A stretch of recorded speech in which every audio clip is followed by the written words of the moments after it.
Last lecture we defined algebraic closure of fields, and this theorem I said I'm not going to prove, it's just a statement that a set of complex number, which is a field, is algebraically closed, which means that all polynomials defined over complex numbers have the roots within that. But this doesn't mean that C is the biggest field that there is. There are fields which are bigger than complex number, and the examples are easy to construct.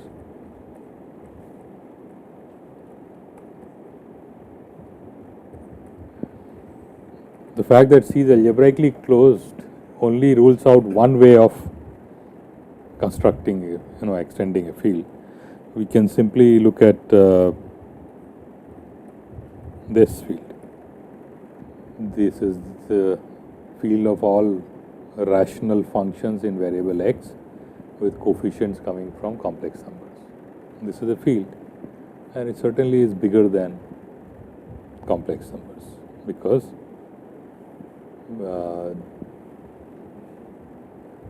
there is no corresponding complex number to the variable x.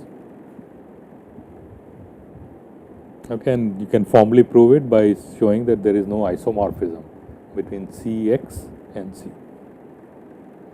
And then you can continue. Cx1, x2, this is even bigger, and so on. So there is really no such end, or there is no such largest field, because any field that you have, you can always attach a fresh variable to it, look at the rational field with respect to that, and then that's a bigger field. So this is a chain which keeps on going up. But we are, again, these are two esoteric fields, so to speak, for us to consider. In this course, we will now step back a bit and let me define a very interesting class of fields, which is called finite fields.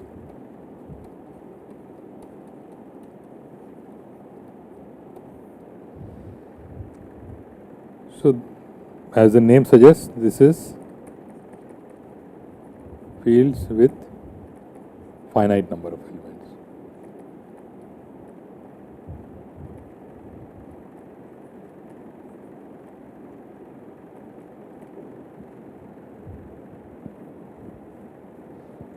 So this is not the usual field that you encounter, but we know that there exist fields which have finite number of elements. Fp, where p is a prime number, is one such field, right? So examples would be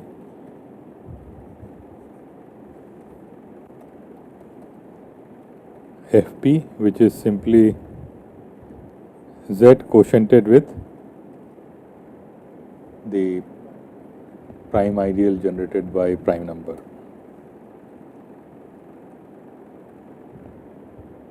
That's certainly one. Can you think of any other finite field?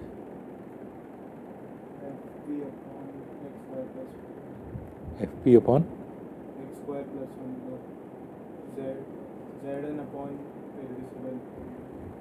Yes, so that's, I think the idea is correct. Look at the ring of polynomials in variable x over Fp. Okay, take a maximal ideal here. See, this is ring of polynomials in variable x. This ring, I think we have already seen, every ideal is a principal ideal, right? So if every ideal is principal ideal, then any prime ideal is maximal. That is very easy to see. So take any prime ideal here. A prime ideal will, and since it's a principal ideal, essentially it means take an irreducible polynomial over Fp and take the principal ideal generated by that polynomial.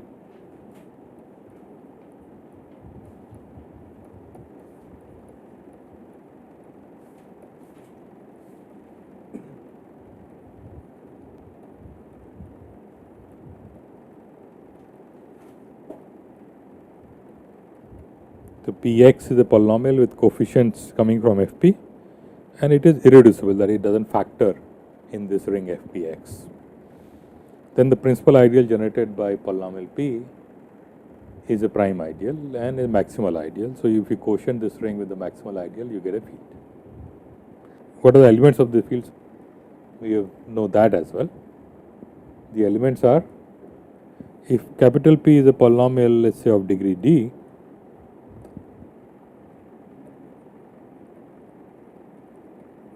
then elements of this field will be polynomials of degree less than d. All such elements. So how many such elements are there? P to the power d. Every coefficient can take p values, and there are d possible places.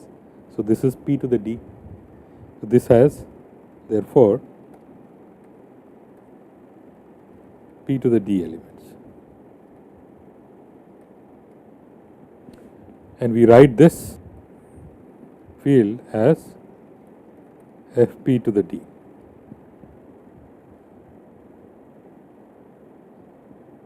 Okay, just to highlight the fact that it has p to the d elements.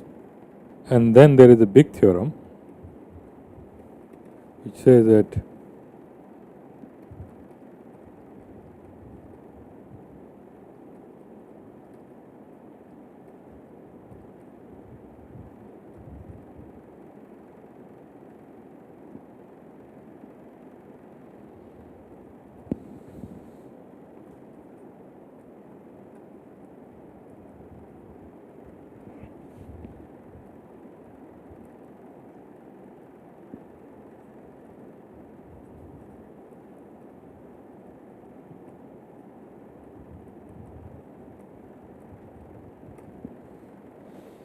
for every prime p and number d greater than 0, there exists a unique field which we call Fp to the d of size p to the d. Okay, so these fields that I just listed out, these are unique. That is, there is only one or exactly one field of size p to the d. This is unlike again the infinite case. I mean, infinite case, of course, when you look at, there are many fields with infinite size, rationals, reals, and they are not isomorphic. Whereas this saying all fields of size p to the d are isomorphic to each other. So there is essentially only one. Further, every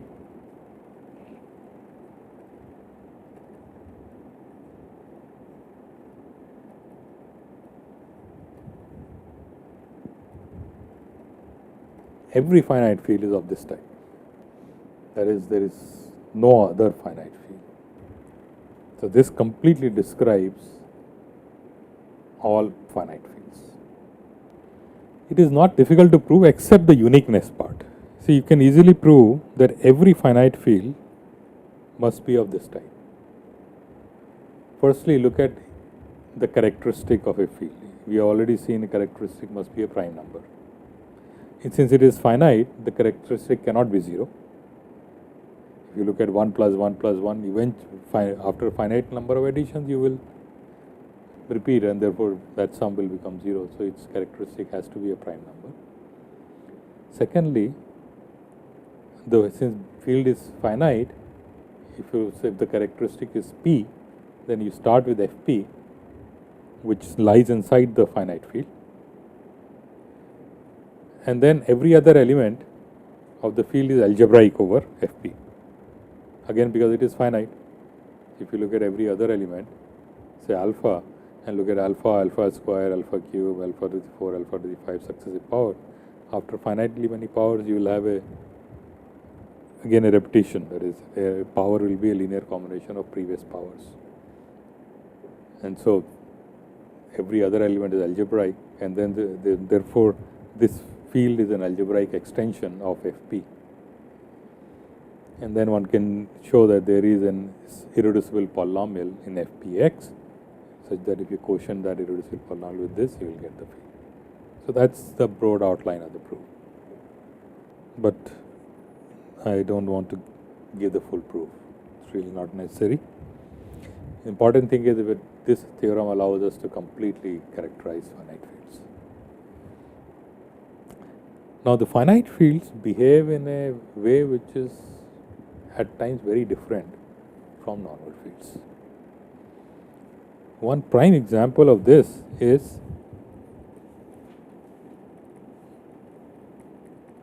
this group, FP star. This, if you recall, is the set of all non-zero elements of FP, and we look this set under multiplication. It forms a group under multiplication. It is a finite group. What is the structure of this? Now, just bring in your knowledge about finite groups into play here. We had this right when we were discussing group theory. I gave this theorem which describes the structure of finite groups. Do you remember that theorem? That theorem said that any finite group is isomorphic to Groups of prime. yes, so prime and prime powers, Z sum of basically direct sums of Z pi to the ei for various primes and numbers, right? So let's start from that fact. Since FP star is a finite group,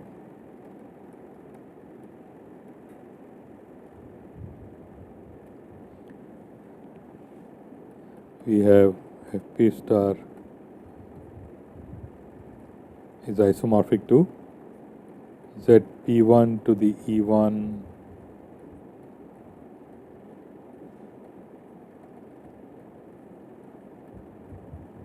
Pk to the Ek.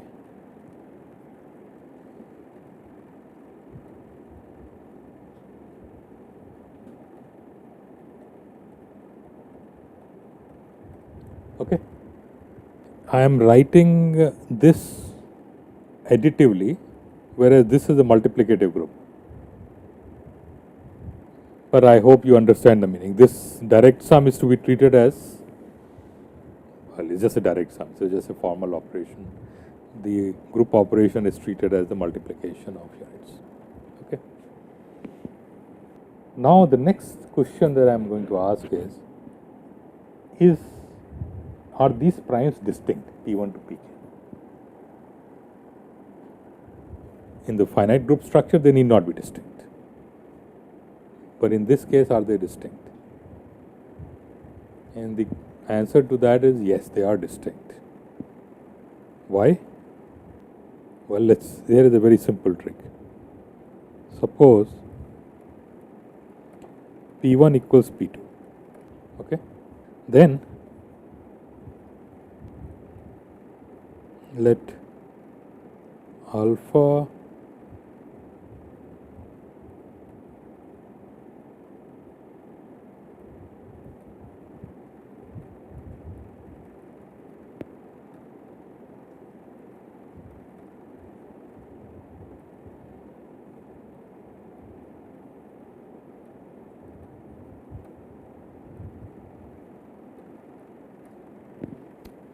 I am going to pick two elements alpha and beta of the following kind. If you look at this group Z P1 to the E1, this is a cyclic group with one generator, the generator being number 1, and the size of this is P1 to the E1. So then there exists an element in this whose order is P1. Namely, that element would be, in this group would be P1 to the E1 minus 1. That is one such element. So instead of calling it P1 to the E1 minus 1, I am just calling it alpha. There is an element alpha whose order is P1 in this Similarly, in Z P2 to the E2, there is an element because P1 equals P2, there is an element beta with that order as P1. Okay. Now consider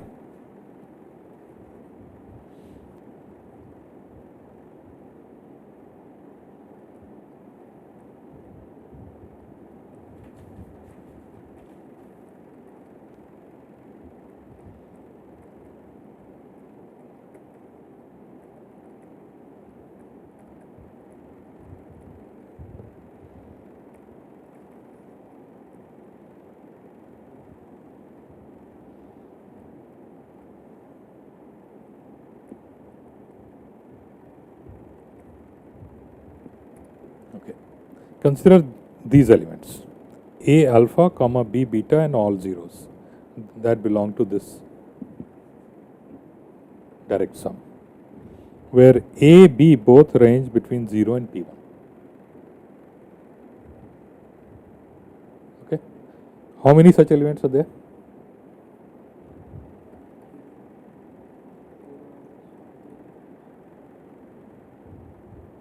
A and B both take exactly P1 values from 0 to P1 minus 1. So there are exactly P1 square such elements.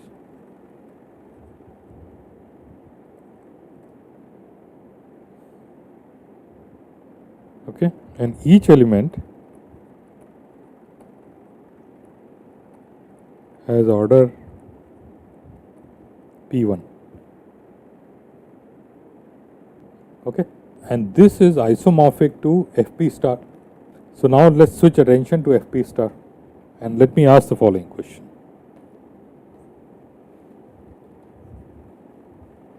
Consider this equation Qx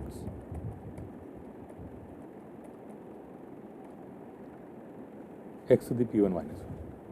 How many roots does this polynomial have in Fp star? Since this is isomorphic to this, we can ask the analogous question here that how many elements are here whose order is P1. See, this x to the P1 minus 1 is 0, means x to the P1 is 1, which means whatever x that satisfies has an order P1 in the multiplicative group. So analogously we ask, since this is isomorphic to this, how many elements of this have order P1, but at least P1 square? And since there is an isomorphism, so each one of those P1 square elements will give rise to a unique element here in Fp star.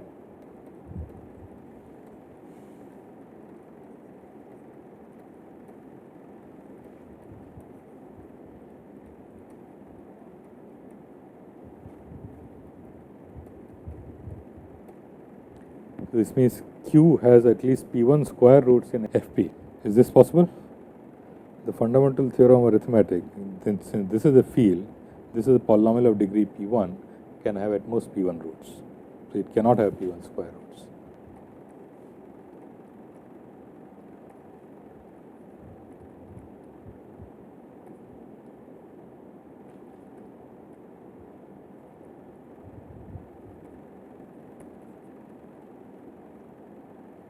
Fundamental theorem of algebra. Hence, P1 is not equal to P2. So, Fp star is now, we can say, isomorphic to Z P1 to the E1, P2 to the E2,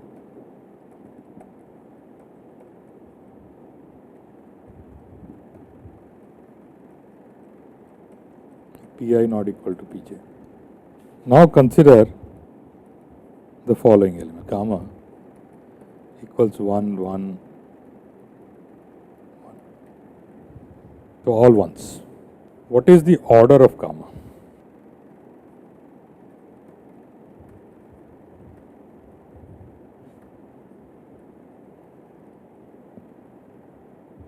In this group? 1. Order means the identity of this group is all zeros.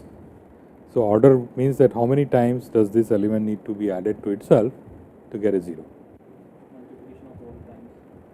If, let's say, if A gamma is 0, then we have A is 0. Okay, this implies that A is 0 modulo Pi to the EI. That's the only way, because that's a very simple group.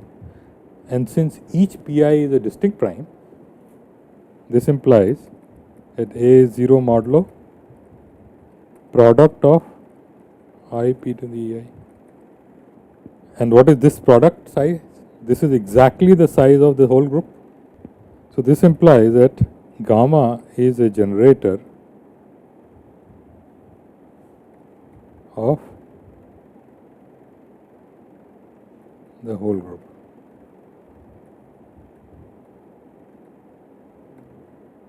And since gamma is a generator of this group, there is a corresponding isomorphically generator of Fp star, which means that Fp star is cyclic. So there is only one generator that will generate the entire Fp star, which viewed in terms of Fp star means that there is an element, let's say G in Fp star, such that when you consider successive powers of G, G square, G cube, that lists out all non-zero elements of the field. This is in contrast with, let's say, Q star. The Q star does not have finite number of generators itself. Since there are infinitely many primes, each prime and its power essentially is one generator. Each prime is one generator, so it's successive powers, but there are infinitely many generators. Whereas for a finite field, it is exactly one generator in the multiplicative. So finite fields therefore have a much simpler structure compared to the infinite fields.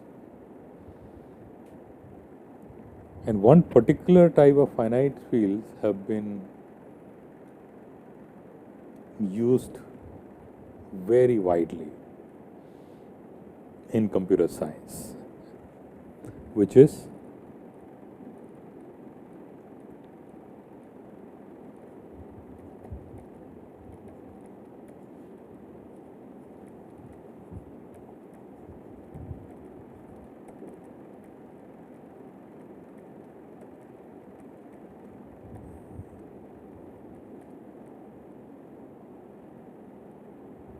these. Take P equals 2, F2 to the D. So fields have exactly 2 to the D elements. And the reason they are of special interest is because in computer science, whenever you write any data, you write it as a bit string. So since this field has 2 to the D elements exactly, and if you think each element is essentially a polynomial of degree less than D, with coefficients being 0 or 1, that is exactly analogous to a D-bit string. Okay, so this is analogous to set of D-bit strings. And often it is very useful to associate this meaning with D-bit strings, that they are elements of F2 to the DD, because then you can do arithmetic over it. So let me give you one example of this, which is an application without which modern life would not be possible. So we do this, what is one of the cornerstones of modern life? Communication. Right? All kinds of communication which happens over radio waves and microwaves and all kinds of waves. Not only that, there is we also, another very important facet is storage of data. We store enormous amount of data. Now, one problem common to both of these applications is, like if you are storing a data, what if some part of that data gets corrupted? Similarly, if you are sending data from one place to another over, let's say, radio channel, what if along the some part of that gets corrupted?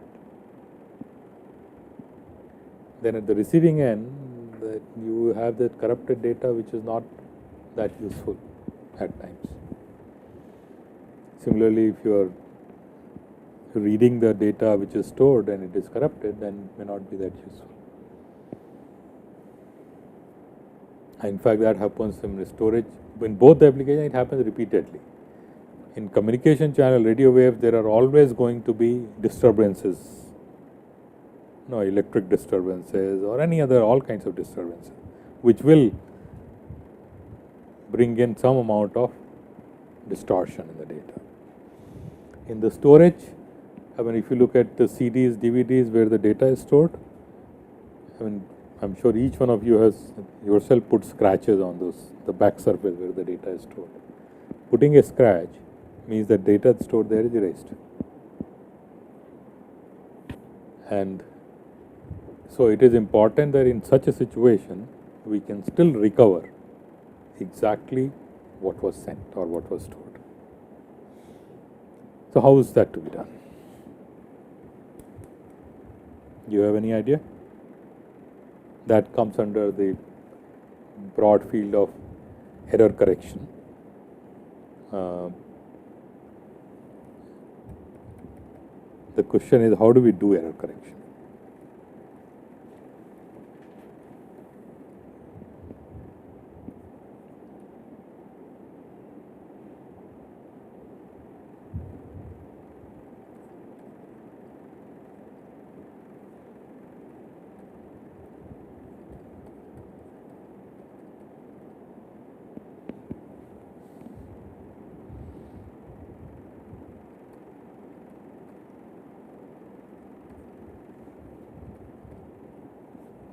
So we can model it as the entire data is a long string, let's call it X of size n, and that has to be either stored or sent.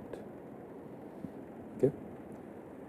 Now, at the receiving side, we may have errors, or after reading, we may have errors. So how do we get rid of this? And let's start with the most simple case, that there is one bit of error.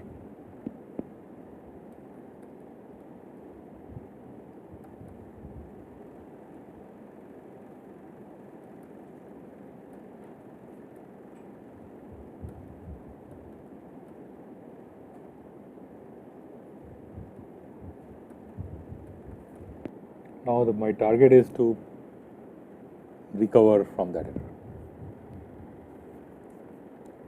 So how should we store this X, or how should we send that X so that finally that error is recovered? One bit. So there is some solution.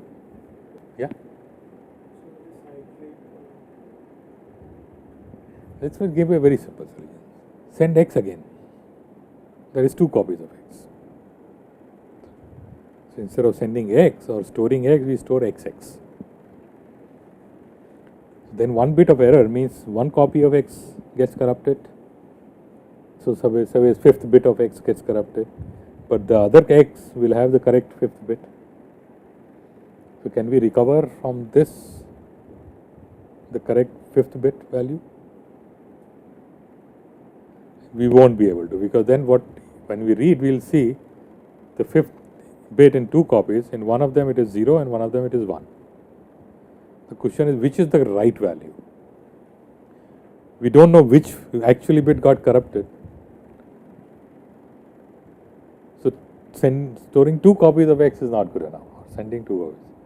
But let's say send 3 copies of X. And then 1 bit gets corrupted. Now we are fine, because then we have 3 copies of X. Look at the 3 copies of 5th bit. 2 of them will be uncorrupted, 1 of them will be corrupted. So 2 values will be original one, the 3rd value will be the wrong one. So we'll either have 0, 1, 1 or 1, 0, 0. So pick the majority occurring bit value. That will correct from 1 bit error. Okay, that's a fair simple scheme.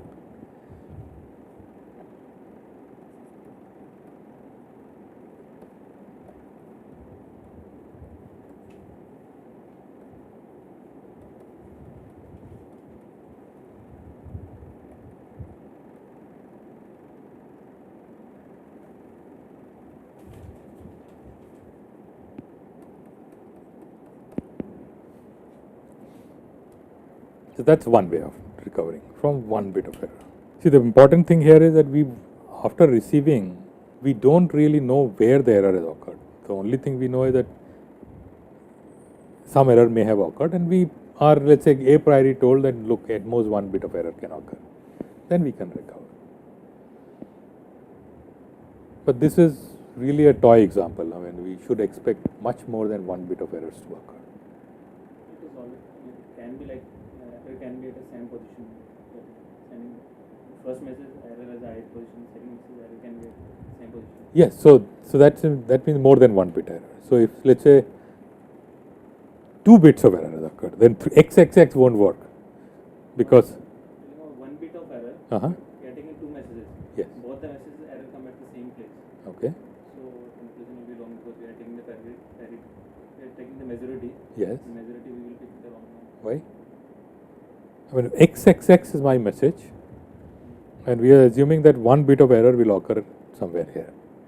The same bit position error occurs in both of them. How can it occur? At most 1 bit of error can get corrupted, no? In XXX, at most 1 bit will go wrong. I am not saying that in each copy of X 1 bit can go wrong. But this is, like I said, a very toy example. In real life, the errors will be many more. So if you say 2 bits of error, which is still a toy example, even with 2 bits, this XXX strategy won't work, just like you pointed out. If 2 bits in the same location of 2 copies of X that gets corrupted, then we would not. So to recover from 2 bits of error, we have to actually use 5 copies of X. Okay, so in general, using this strategy,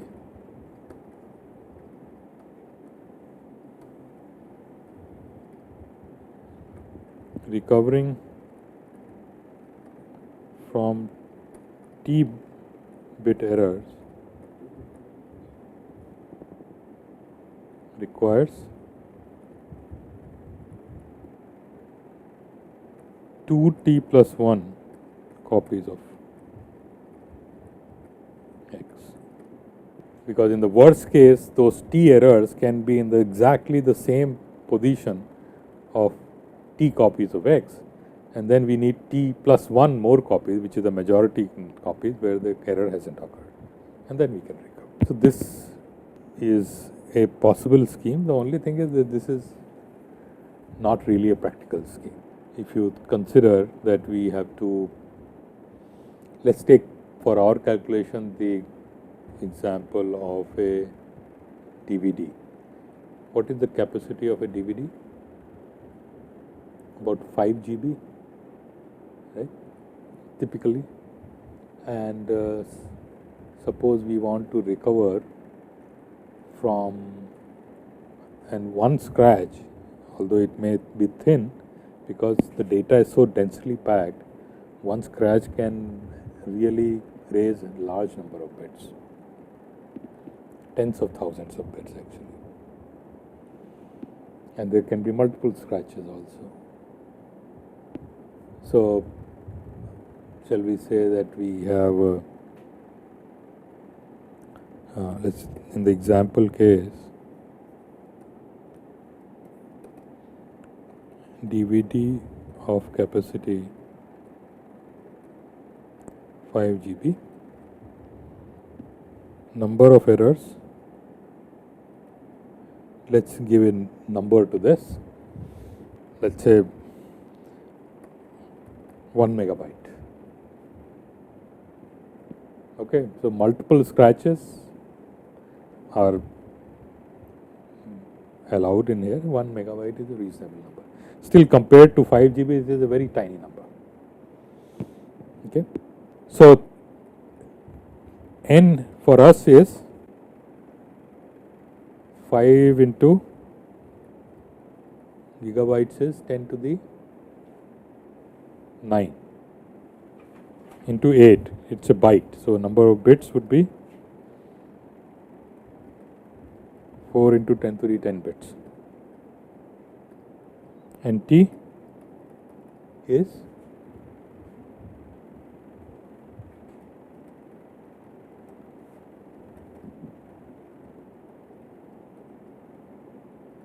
8 into 10 to the 6 bits. So these many bits can go wrong, and this is the total storage capacity available. Then if you implement this scheme, which I just described, this is the final capacity.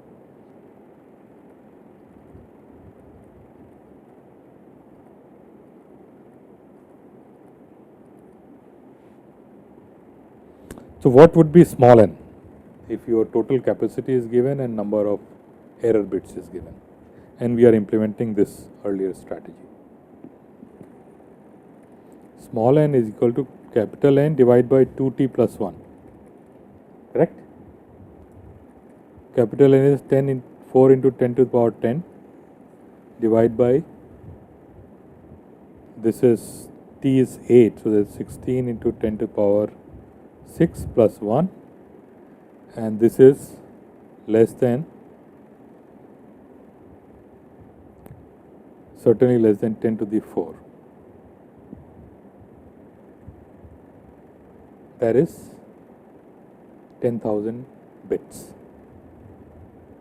So if you implement this scheme, you can, in the whole DVD of 5 gigabytes size, you can store data worth 10,000 bits, which is a little more than 1 kilobyte. So this is a completely worthless scheme if you want to practically implement this. And the same situation will occur in transmission. I mean, the same thing. You transmit enormous amount of data in order to send some small amount of real information. That's unacceptable. So we need a better scheme.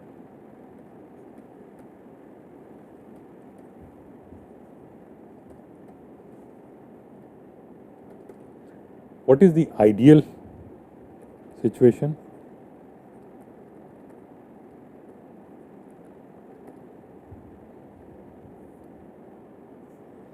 So we have small n bits of data, t errors we want to tolerate. What would be the ideal situation?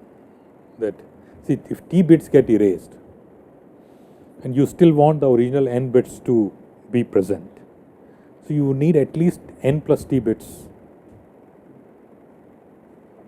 Okay, so ideal situation is that capital N is small n plus t. Can't hope to achieve better than this at all. But can we come even close to this? That's the question. And the answer is yes. And it's only thanks to finite fields that we can come very close to this. In fact, we can capital N, we can come to n plus 2t, just a little bit more. So how do we achieve that? So for that, let's use some more knowledge we have developed. We have been talking about polynomials quite a bit, and the fact about the roots of them in the fields and so on. So let's do the basic setup in this lecture, and then we'll continue tomorrow. First, that let's first chop x into small pieces.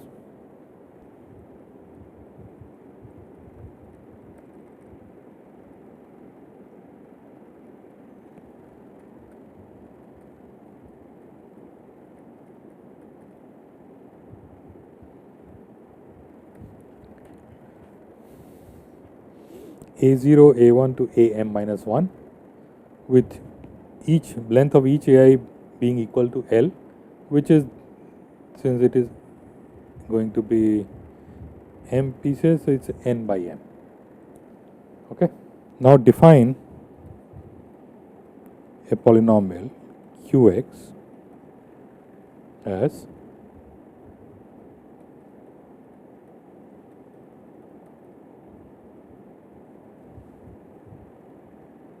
this. The coefficients of the polynomials are coming from the message. Okay. Now we let alpha 1 or alpha 0, alpha 1, alpha 2 to alpha k minus 1. I don't think I've used k anywhere. Be distinct elements.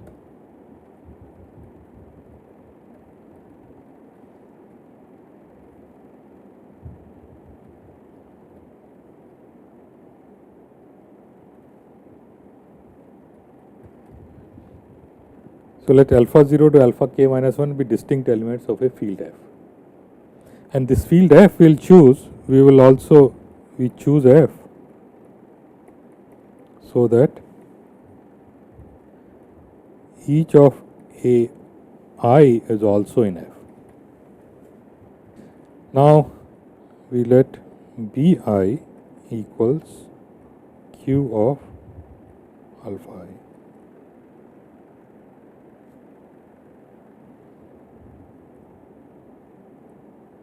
And then output b0, b1, b2 up to bk minus 1. Okay. So the original string or message was a0 to am minus 1. I have done this transformation of that message and eventually got this b0 to bm minus k minus 1, and this I am claiming is the coded message. So this is what is transmitted or stored. Okay. Now t of them will get corrupted. Okay. So let suppose t of bi's are corrupted, and still I want to recover the original message, which was a0 to am minus 1. That was associated with this polynomial, so that is equivalent to the polynomial q, because coefficients of polynomial q give exactly the message. So now the question that I need to ask is, I am given this sequence with t up to t of them corrupted. Is there a polynomial q? So I don't know what the polynomial q is, I only know this. So is there a polynomial q such that these evaluations of q on alpha 0 to alpha k minus 1 produces values such that at most t of them differ from the given values? That's, if I can compute that polynomial, then I have recovered the message. Unless there are more than one polynomials. If there are two polynomials or three polynomials of this property, then I have a problem, because then I won't know what that original message is. So let me ask the following.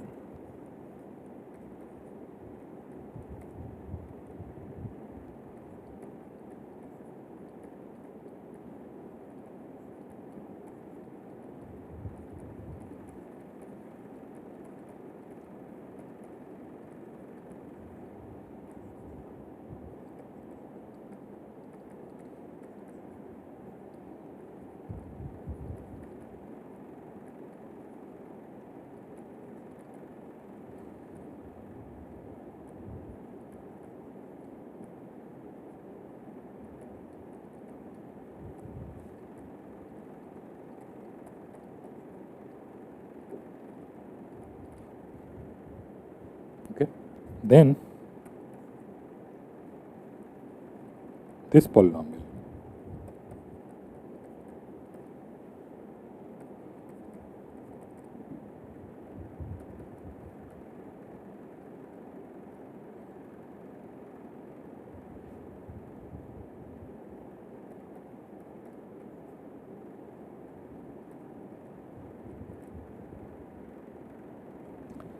Q1, Q2 differ from the given sequence in at most t locations.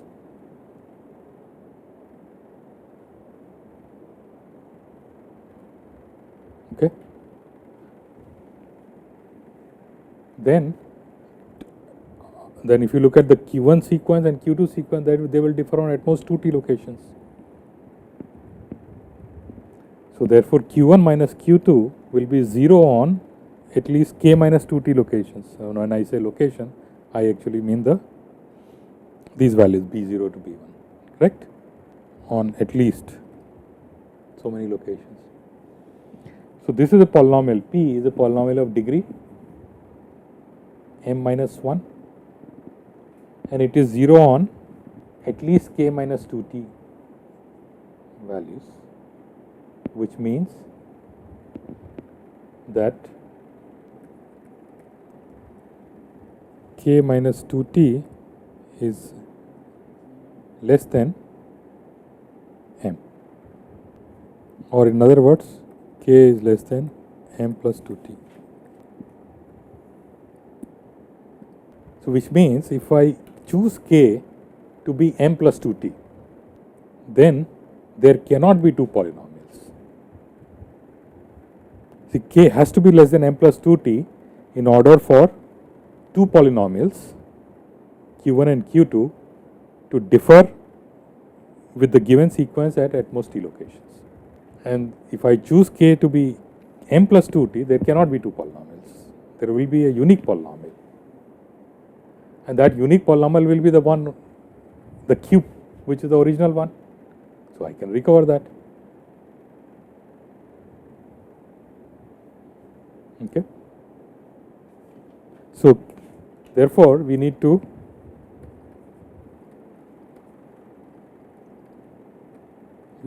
fix, you need to choose k equals m plus 2t. Fine. So let me stop here.